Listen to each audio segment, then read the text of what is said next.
If you're thinking about buying a home in 2024 in the Portland metropolitan suburbs, specifically Clackamas or Washington County, this is going to be a great video for you.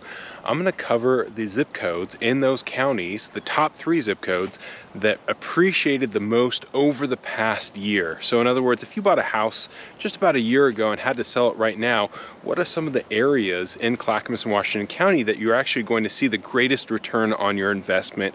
All that covered and more. Let's dig in.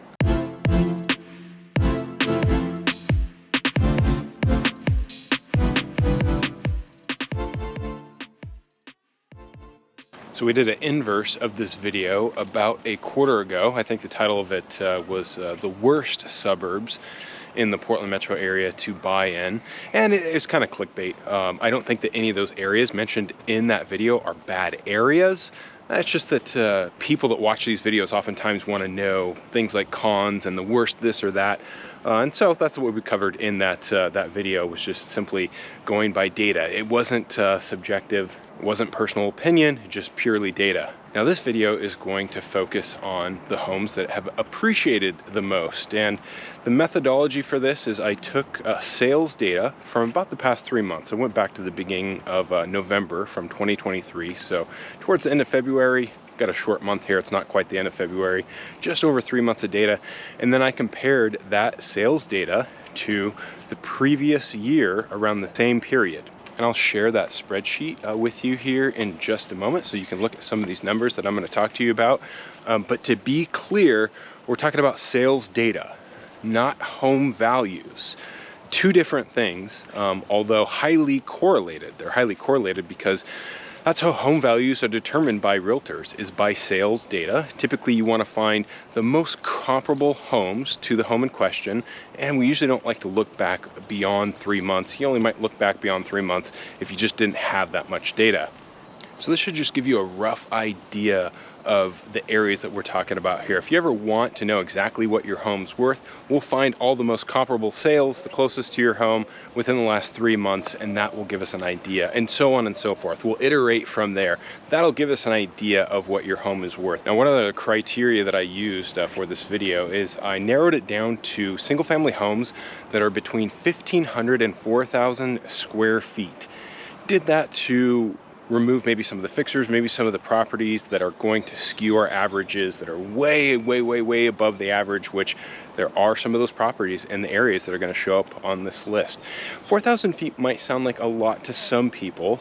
A move-up home, at least in Oregon, is usually considered somewhere in the neighborhood of 2,500 to 4,000 feet. A move-up home meaning a home that's larger than like a first-time buyer home.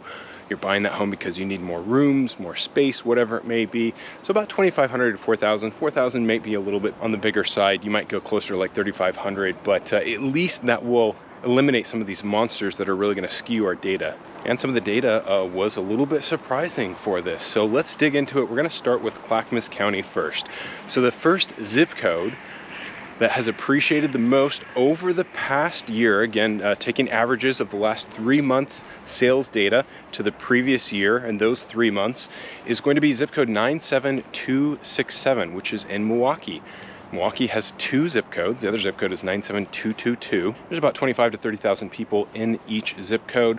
One thing that might be a little bit confusing, if you look this zip code up online, it very well may say Portland. I just want to let you know, this is Milwaukie.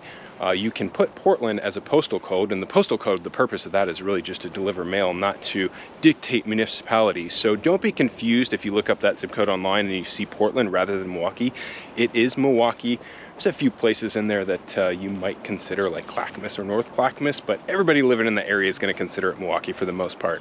And if you look at a map, the awkward part about this is that the other zip code, 97222, is actually the zip code that borders Portland, not 97267. Not exactly sure why that is. I think that area used to be Portland. Milwaukie is one of the earliest incorporated cities. Milwaukie and Oregon City, in fact, were sort of competing with Portland in the early days. So I think that's how it came to be. So Milwaukee's proximity to Portland is one major reason why this area has done so well. And actually, this area has been hot since before COVID. Really 2018, 2019 Leading up to COVID, Milwaukie was one of the hotter places as far as real estate transactions go, and that's because you're just so close to Portland, but you're still in Clackamas County. There's some benefits of being in Clackamas County as opposed to being in Multnomah County, taxes being one of them, but you still have that proximity to all the things that you might love in Portland, like the great restaurants, nightlife, going to Blazer games, things like that. And Milwaukie is also a great place for both retirees. There's a fair amount of retirees in Milwaukie.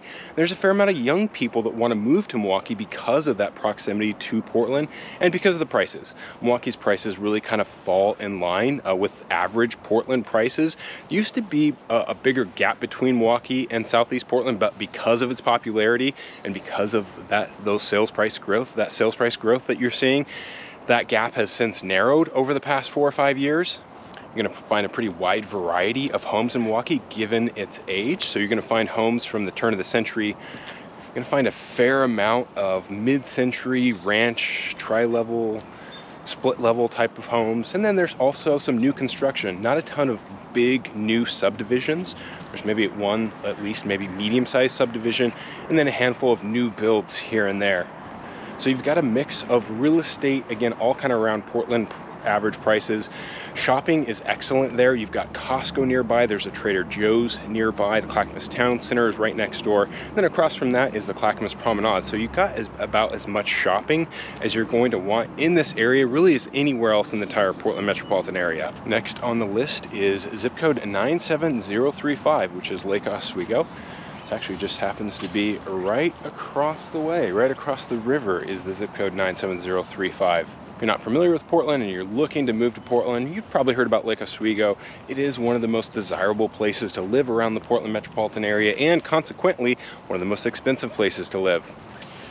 Lake Oswego is also going to, for the most part, pretty much have everything that you want right in Lake Oswego. It's got one of the best downtowns, in my opinion, on this list. It's got all the shopping. A lot of things that draws people to Lake Oswego is going to be the schools and the safety. So you have a lot of families moving there and then moving out once the kids go through the school system. So this place has been one of the most desirable places to live around the Portland metro since I was a kid. And that's probably not going to change anytime in the near future. And I will say one thing about Lake Oswego, if you do want to be in that area, I think just about anybody, or at least anybody with an average budget, can get into Lake Oswego. As we're speaking right now, there is one home on the MLS under 600,000. It's in decent shape. It's got 3 bedrooms. I think it's actually over 2,000 square feet. It's not a fixer. And there's a couple homes that are in the low 600s. So dollar definitely not going to go as far in Lake Oswego. An average budget is going to get you typically a smaller home, an older home. But for the most part, there's almost always at least a few things on the market that are in kind of average Portland price ranges. As far as the homes go there, I'm not going to find any new big subdivisions. There's a fair amount of new construction though. These are all large homes, not too much under 2 million. A lot of the construction done by Renaissance. But you can find homes of really just about any age. You can find homes also from the turn of the century, similar to Milwaukie. One difference with Lake Oswego is going to be that a lot of those homes are going to be updated. A lot of those homes get torn down and that's where some of your new builds go.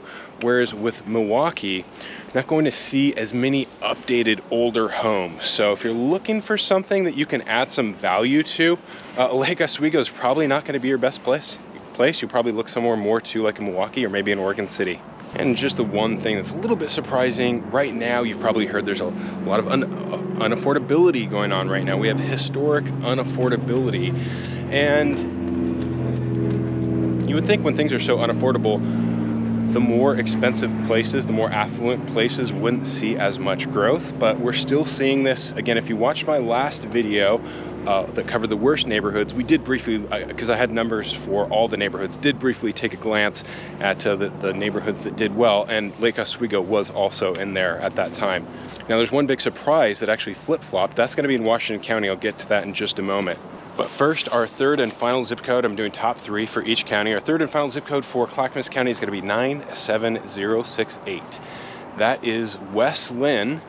And I think I'm going to, I hope nobody takes offense to this, I'm going to give West Linn a nickname. West Linn kind of reminds me of Lake Oswego's country cousin. And I say that in an endearing way. I hope nobody can find a way to take offense to that. So Why the country part? Well, West Linn is right next to Lake Oswego. You got about half the people in West Linn. It's south of Lake Oswego, so further south of Portland. And there's a fair amount of undeveloped land, a fair amount of farmland in West Linn. And for a lot of people that live there, there's a fair amount of roads that you're gonna travel, whether you're just leaving West Linn, going to work, going shopping or something like that. Roads like Rosemont Road or Borland Road, there's a fair amount of roads that sort of have a country, rural feel to it. In fact, I know people who've moved there that have referred to it as moving out to the country. The suburbs, they're pretty standard, regular suburbs. I don't think it really has that much of a country feel to it. Of course, it depends on what your context is. If you're coming from like downtown Portland, then it might feel like a little bit like you're moving out to the country. But for the most part, compared to the other suburbs in the Portland metropolitan area, just a little bit more rural. Just this past week, I saw somebody riding a horse on Rosemont Road. Definitely gives it a country feel. You won't see that very often, but there's just little things here and there. And of course, you can't forget about Pete's Mountain, which is a big hill just outside of Old Town, downtown West Linn. It's got a lot of estate-style properties that are on 2, 3, 4, 5 acres, things like that, equestrian type of properties, things like that. So all in all, kind of gives West Linn, at least in my opinion, a little bit more rural feel to it compared to Lake Oswego. So that's the country reference. How about the cousin reference? Well, West Linn is very similar to Lake Oswego. People move there for a lot of the same reasons, which is going to be school and safety. So there's a lot of families moving into the West Linn School District just to go to the schools. And if you're wondering too, what are some of the others, what are all the kind of the school districts that people typically move here for? It's West Linn, Wilsonville, Lake Oswego, and Sherwood are kind of the big ones that people are typically looking to out in the area of Washington and Clackamas County. And so a lot of people that are looking to move here, oftentimes, if they're looking at Lake Oswego, they're also oftentimes looking at West Linn. Thing about West Linn, prices are going to be somewhere in the neighborhood, if we don't factor in the lake, somewhere in the neighborhood of like 20% less than Lake Oswego.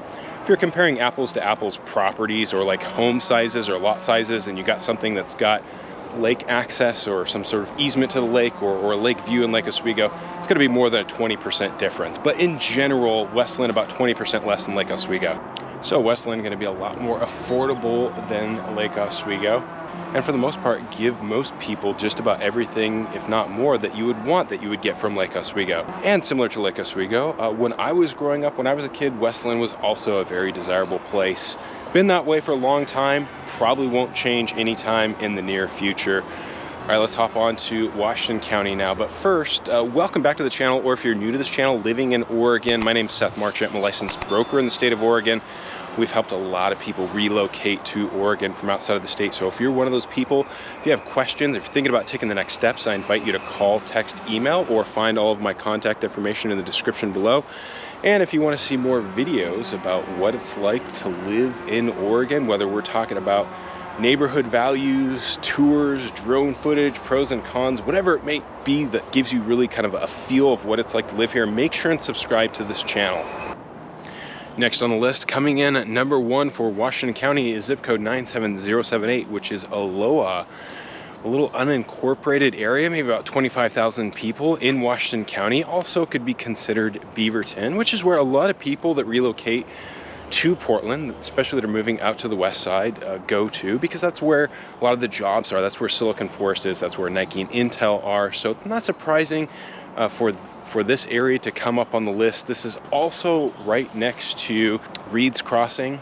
I had this area labeled as Milwaukie of the West on my spreadsheet. Not exactly like Milwaukie. Milwaukee's a lot older, so Aloha isn't as developed or wasn't developed as recently.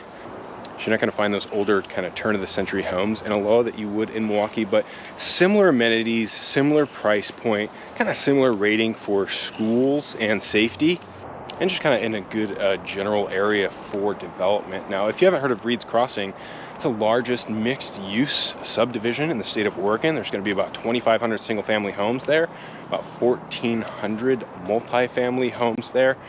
If you're familiar with the principle of progression in real estate, it basically says that things that are built around you, like let's say some new homes are built in your neighborhood that are more valuable, of course, than your home because they're newer or larger, or some combination of both, will tend to increase the value of your home.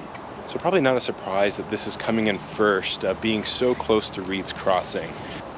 Next on the list, 97224 Tigard. Some of the neighborhoods in this area that are unincorporated, well, Durham would be one, King City, and then Bull Mountain. Some things that you might see on the map, kind of distinct areas within the zip code. It's actually just kitty corner from where I'm at right now, over on the other side of I-5. Maybe about 35,000 people or so. Tigard High School is where the kind of the Durham section of this zip code is. King City is actually one of the top retirement places in the Portland metro area and maybe all of Oregon. And then Bull Mountain is it's really a big hill. Sometimes we call hills mountains out here. I don't know why, but it's really just a big hill. And a lot of that was developed over the last 20 or 30 years. More of an kind of an affluent area, affluent neighborhood. So a lot of big homes up there. You'll definitely find some homes above 4,000 feet that didn't fit within my narrow criteria. So you've got quite the mix of communities within this zip code. And 99W also goes right through this zip code. All along 99W, you're going to find a lot of commercial space, which kind of gives it a distinct feel. And for the most part, this area is going to be kind of newer. So if you're somebody that kind of likes the older historic type of stuff that you might find in like a Milwaukie or Oregon City, this probably won't be the best for you. There's also a lot of new development going on, particularly out west, just kind of past Bull Mountain, right on the edge of the urban growth boundary. And I think some of those subdivisions are about halfway through their phases. So there's gonna be a lot of new homes going in over there over the next couple of years, maybe 2 to 5 years or so, depending on the subdivision. And aside from being butted up against the urban growth boundary, there is quite a bit of farmland out that way. So expect a lot of development to come. If you didn't know, or if you wondered, well, where do they develop all these new big subdivisions? Where does this land come from? What do they develop this on? A lot of it in Oregon is simply farmland. And you've got a lot of farmland out west in the zip code. All right, now to our final zip code. This was the surprise because this one actually showed up as one of our worst zip codes from that video that I mentioned to you that we did about 3 months ago. All right, now for our final zip code, 97223. This is also Tigard. Some of the areas in this Metzger garden home. This area has about 50,000 people in it and made the top of our list for the worst zip code on the past video that we did. So how does that happen? Well, with about 50,000 people in a given area, there's a lot of different factors. Again, when we're looking at sales data, not making a determination about actual home values, just looking at sales data. So for example, go back just over a year ago, might have been more expensive, higher priced homes that sold back then as opposed to like the last 3 months. There's a lot of little factors. But this still kind of gives us an idea when we look at this data periodically to where things are pointing to. Because this area really is a great little area. It's just north of the last zip code that I mentioned. You're right up next to Lake Oswego as well as Southwest Portland, so you've got great proximity. This does seep over out west, also just on the other side of Bull Mountain and into some of those new subdivisions.